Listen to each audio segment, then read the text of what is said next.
Hello and good morning दोस्तों। तो आज की न्यूज स्टार्ट करते हैं। किसे नए वित्त आयोग के सदस्य के रूप में नामित किया गया है? आइए अब ऑप्शन देखते हैं।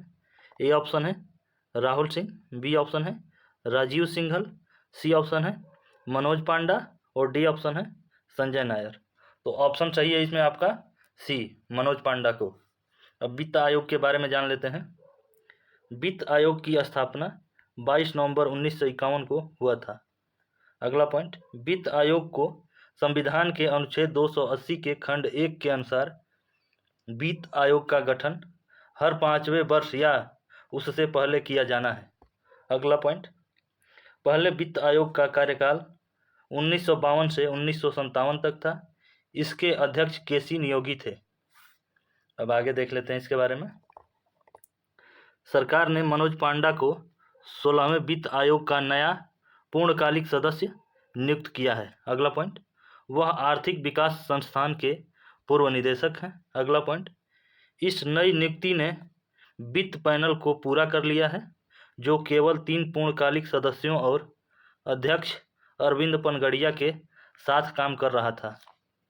अब अगला पॉइंट है, मनोज पांडा एक प्रसिद्ध अर्थशास्त्री हैं और उन्होंने इंस्टीट्यूट ऑफ इकोनॉमिक ग्रोथ में आरबीआई चेयर प्रोफेसर के रूप में भी काम किया है। अब अगला पॉइंट है, 16वें वित्त आयोग का गठन 31 दिसंबर 2023 को किया गया था। Ajay Narayan Jha, any George Matthew, Niranjan Rajadhyaksha और सौम्या कांति घोष पूर्णकालिक सदस्य हैं। अगला पॉइंट, 16वां वित्त आयोग 1 अप्रैल 2026 से शुरू होने वाले 5 वर्षों के लिए अपनी रिपोर्ट 31 अक्टूबर 2025 तक प्रस्तुत करेगा। अगला पॉइंट, 16वें वित्त आयोग की पहली बैठक 14 फरवरी 2024 को आयोजित की गई थी। अब आगे देख लेते हैं। अगली न्यूज है, हाल ही में किसे विप्रो का अगला मुख्य कार्यकारी अधिकारी सीईओ नियुक्त किया गया है? आइए अब ऑप्शन देखते हैं। ए ऑप्शन है प्रसून जोशी, बी ऑप्शन है श्रीनिवास पालिया, सी ऑप्शन है अशोक कुमार गांगुली और डी ऑप्शन है मिनेश कुमार शाह। तो ऑप्शन चाहिए इसमें आपका बी, श्रीनिवास पालिया। अब आगे देख लेते हैं। थियरी डेला पोर्टे के इस्तीफा के बाद विप्रो ने श्रीनिवास पालिया को अपना नया सीईओ नियुक्त किया है। अगला पॉइंट, उन्होंने 7 अप्रैल से सीईओ और प्रबंध निदेशक का पद संभाल लिया है। अगला पॉइंट, जुलाई 2020 में थियरी डेला पोर्टा को विप्रो के सीईओ और प्रबंध निदेशक के रूप में नियुक्त किया गया था। अगला पॉइंट, वर्ष 2019 में विप्रो ने भारत की तीसरी सबसे बड़ी आईटी सेवा कंपनी का टैग भी खो दिया। अब आगे देख लेते हैं।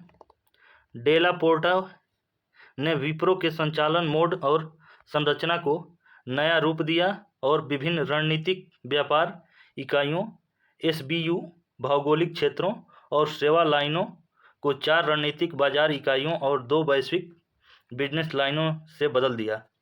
अब आगे देख लेते हैं। अगली न्यूज है, विश्व होम्योपैथी दिवस कब मनाया जाता है? आइए अब ऑप्शन देखते हैं। ए ऑप्शन है 10 अप्रैल, बी ऑप्शन है 9 अप्रैल, सी ऑप्शन है 8 अप्रैल और डी ऑप्शन है 7 अप्रैल। तो ऑप्शन चाहिए इसमें आपका ए, 10 अप्रैल को। अब आगे देख लेते हैं। राष्ट्रपति द्रौपदी मुर्मू ने 10 अप्रैल 2024 को 2 दिवसीय होम्योपैथिक संगोष्ठी का उद्घाटन किया। अगला पॉइंट, इसका उद्घाटन विश्व होम्योपैथी दिवस 2024 पर यशोभूमि कन्वेंशन सेंटर द्वारका, नई दिल्ली में किया गया। अगला पॉइंट, आयुष मंत्रालय के तत्वाधान में केंद्रीय होम्योपैथी अनुसंधान परिषद CCRH संगोष्ठी का आयोजन कर रही है। अगला पॉइंट, अनुसंधान को सशक्त बनाना, दक्षता बढ़ाना की थीम पर आधारित है। अब आगे देख लेते हैं। अगला पॉइंट है, इसका उद्देश्य समग्र स्वास्थ्य और कल्याण को प्रोत्साहित करना है। अगला पॉइंट, इसका उद्देश्य होम्योपैथी अनुसंधान के लिए उन्नत तकनीकों के उपयोग की दिशा में आगे बढ़ना भी है। अब अगला पॉइंट देख लेते हैं।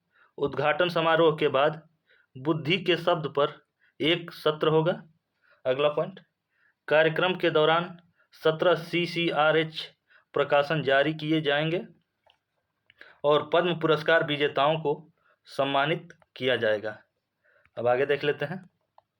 विश्व होम्योपैथी दिवस हर साल 10 अप्रैल को मनाया जाता है। अगला पॉइंट, इस वर्ष विश्व होम्योपैथी दिवस की थीम होम्यो परिवार, एक स्वस्थ एक परिवार है। अब फिर अगली न्यूज देख लेते हैं। भारत ने किसके साथ मिलकर इलेक्ट्रिक वाहन स्टार्टअप के लिए एक पहल शुरू की है? आइए अब ऑप्शन देखते हैं। ए ऑप्शन है अमेरिका, बी ऑप्शन है यूरोप, सी ऑप्शन है जापान और डी ऑप्शन है फ्रांस। तो ऑप्शन सही है बी, यूरोपीय संघ। अब आगे देख लेते हैं इसके बारे में। भारत और यूरोपीय संघ EU ने इलेक्ट्रिक वाहन स्टार्टअप के लिए एक पहल शुरू की है। अगला पॉइंट, मैच मेकिंग कार्यक्रम को सुविधाजनक बनाने के लिए यूरोपीय संघ और भारत ने रुचि की अभिव्यक्ति EOI जारी की। अगला पॉइंट देखते हैं अब। यह EOI इलेक्ट्रिक वाहनों EV के लिए बैटरी रिसाइकलिंग टेक्नोलॉजी में काम करने वाले स्टार्टअप के लिए है। अब आगे देख लेते हैं। अगला पॉइंट है, मैच मेकिंग का उद्देश्य यूरोपीय संघ और भारतीय स्वच्छता और हरित प्रौद्योगिकी क्षेत्र के छोटे और मध्यम आकार के उद्यमों MSME और स्टार्टअप के बीच सहयोग को मजबूत करना है।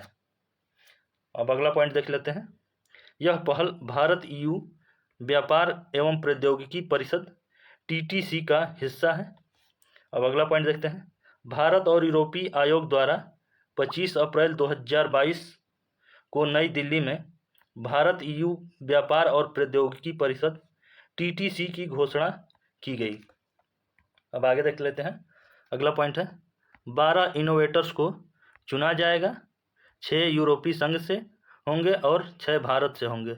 अगला पॉइंट, उन्हें जून 2024 मैच मेकिंग इवेंट के दौरान पिच करने या बोलने का मौका दिया जाएगा। अगला पॉइंट, उनकी पिचिंग प्रस्तुतियों के बाद 6 फाइनलिस्ट चुने जाएंगे, 3 भारत से और 3 यूरोपीय संघ से। अब अगला पॉइंट देखते हैं। उन्हें क्रमशः यूरोपीय संघ और भारत का दौरा करने का अवसर दिया जाएगा। तो आज की न्यूज़ हम समाप्त करते हैं।